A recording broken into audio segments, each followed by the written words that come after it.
Assalamualaikum warahmatullahi wabarakatuh. Hello everyone, good morning. How are you today? I hope all of you guys are fine. Welcome back to YouTube channel Mit Nuritu with Miss Dia. Hari ini kembali lagi kita akan belajar tematik. Tema 3, subtema 1 dan subtema 2, muatan PKN. Sebelum mulai belajar, mari sama-sama kita mengucapkan basmalah. Bismillahirrahmanirrahim.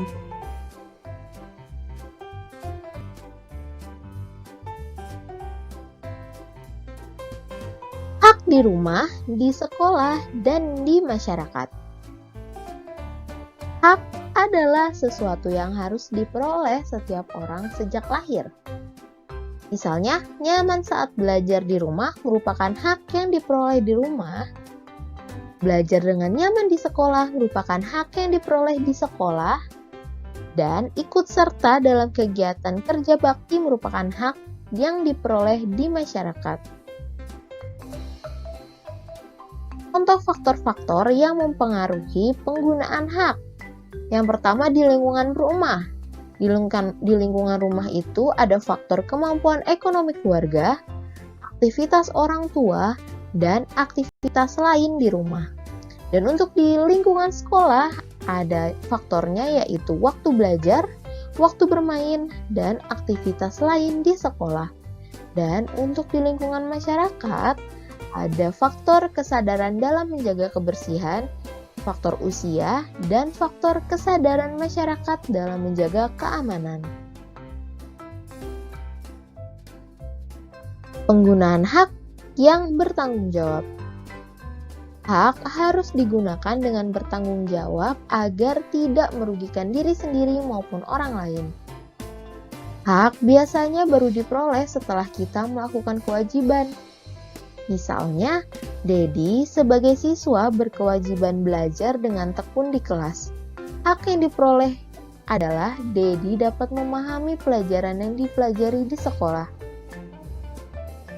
Jadi, sebelum kita mendapatkan hak, kita harus menjalankan dulu kewajiban kita.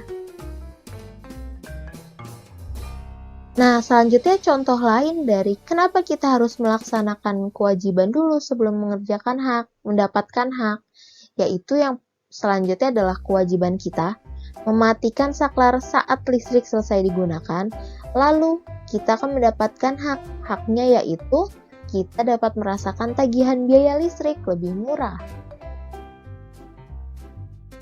Selanjutnya adalah manfaat menggunakan dan dampak tidak menggunakan hak dengan bertanggung jawab. Hak itu tadi suatu yang harus diperoleh setiap orang sejak lahir. Penggunaan hak harus dilakukan dengan bertanggung jawab agar tidak ada yang dirugikan. Misalnya, mematikan televisi setelah menonton merupakan contoh penggunaan hak pemanfaatan listrik secara bertanggung jawab.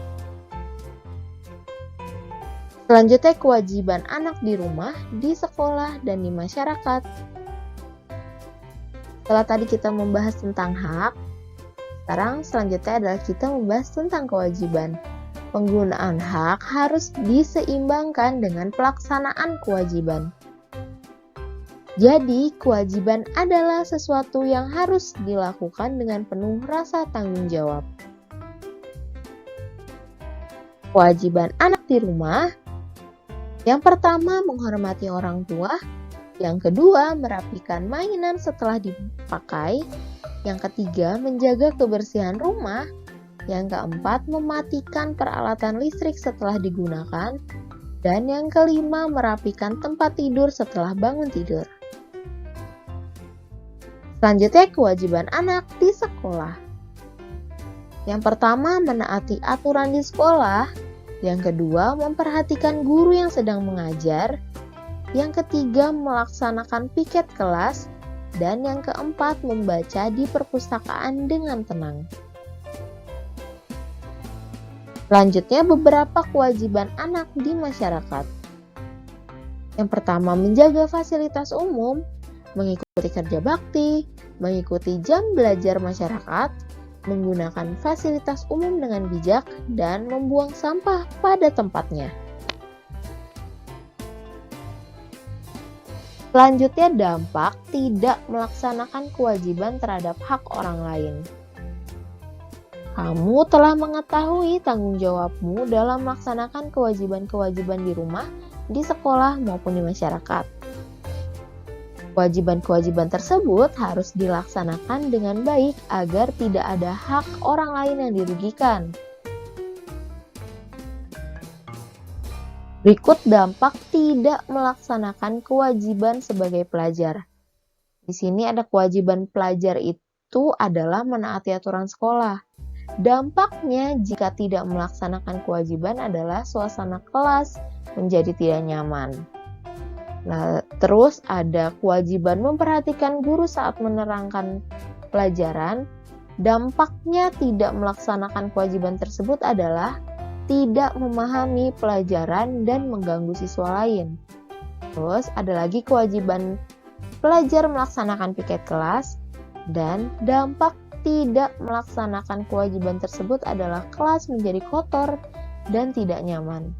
Yang terakhir, ada kewajiban membuang sampah di tempat sampah, dan dampaknya jika tidak melaksanakan kewajiban tersebut adalah banyak sampah berceceran di lingkungan sekolah, dan masih banyak lagi kewajiban-kewajiban siswa di sekolah dan dampaknya jika tidak melaksanakan kewajiban tersebut.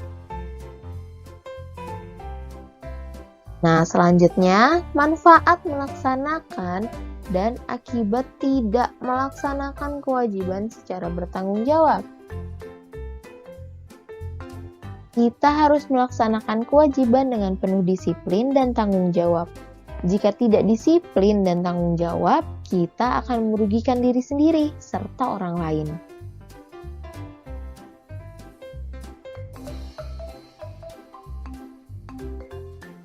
Berikut dampak bertanggung jawab pada kewajiban. Yang pertama, hidup menjadi lebih tenang karena merasa disayangi. Yang kedua, selalu naik kelas dengan nilai memuaskan. Yang ketiga, lebih mudah mencari sekolah untuk jenjang selanjutnya. Yang keempat, membuat orang tua bangga. Dan yang kelima, semakin disayang oleh orang tua. Nah, setelah tadi dampak bertanggung jawab, selanjutnya ada dampak jika tidak bertanggung jawab pada kewajiban. Yang pertama, hidup menjadi tidak senang karena merasa kekurangan. Yang kedua, mendapatkan sanksi karena tidak berangkat sekolah dan mengerjakan tugas. Yang ketiga, tertinggal dalam pelajaran dan dari teman sekelas. Dan yang keempat, membuat orang tua kecewa dan sedih.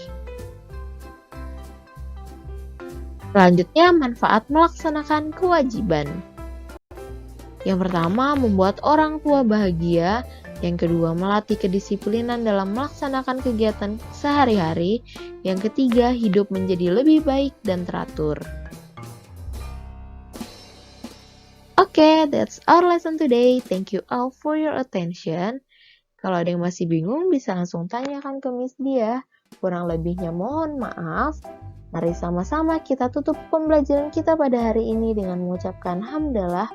Alhamdulillahirabbil alamin. Wassalamualaikum warahmatullahi wabarakatuh.